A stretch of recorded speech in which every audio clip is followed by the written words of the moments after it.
नमस्कार जय जगन्नाथ मु करिस्मिता आज आपण मानक पाई पलौर रेसिपी नहीं आसी।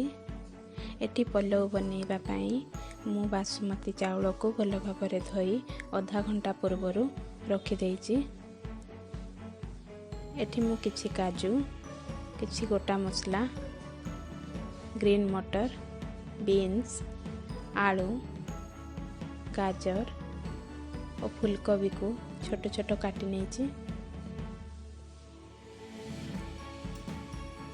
देखंतु गैस ऑन कली। आज प्रेशर कुकर रे आमे पलौ बनैबा।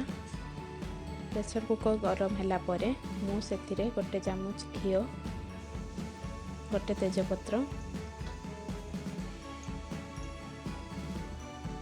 किछि जीरा रखिथिबा गोटा मसला को दे देबी। गोटा मसला रे मु अल्प दालचीनी 2टी गुजराती 4टी लवंग और किछि गोलमरीच नेछि।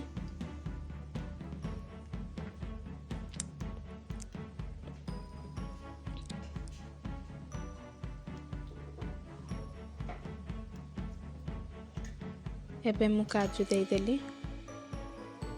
काजू अल्प लाल हेबा पर्यंत भाजी नबा। देखंतु एठी हमर काजू भाजी हो गला।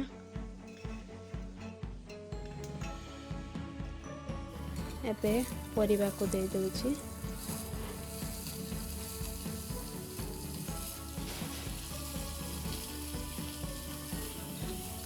परिबा को भल भाबरे मिसेई मु 1 मिनिट पर्यंत भाजी नेबी।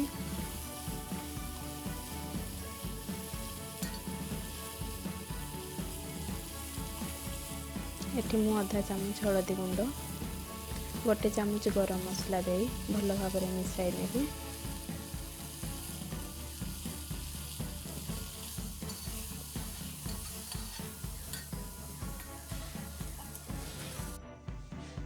एबे मु चाउल को दे दोछि। एठी मु बासमती चाउल नेछि। आपण चाहिले जे कोनोसी चाउल नै परिबे। चाउल और परिबा को भल भाबरे भाजी नेबी।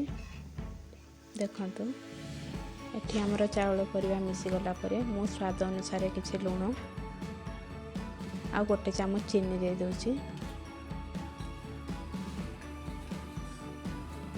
एसबू को भल भाबरे मिसई देली। एठी मु 1 कप पानी नेली। आपण जेतिकी चाउल नैथिबे तार 1.5 गुणा पानी दे देबे।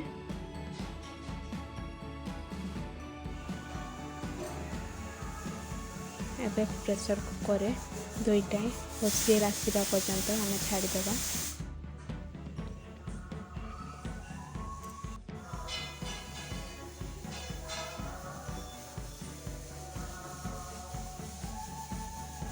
देखंतु एठी मु हाई फ्लेम रे 2टा हुइसिल दे दोछि। आपण मानकु मो रेसिपी भलो लागितिले आपण माने मो चैनल को लाइक करंतु सब्सक्राइब करंतु और शेयर करंतु।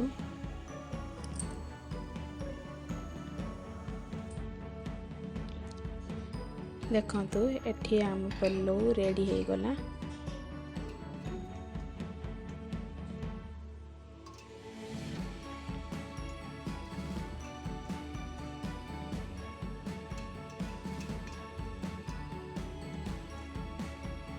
हुइसिल आसीबा परे आमे प्रेशर कुकर को आपे आपे ठंडा हवा पाई छाड़ी देबा।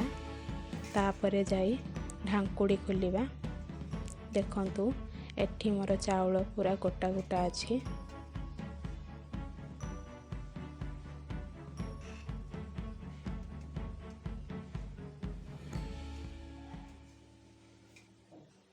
Thank you.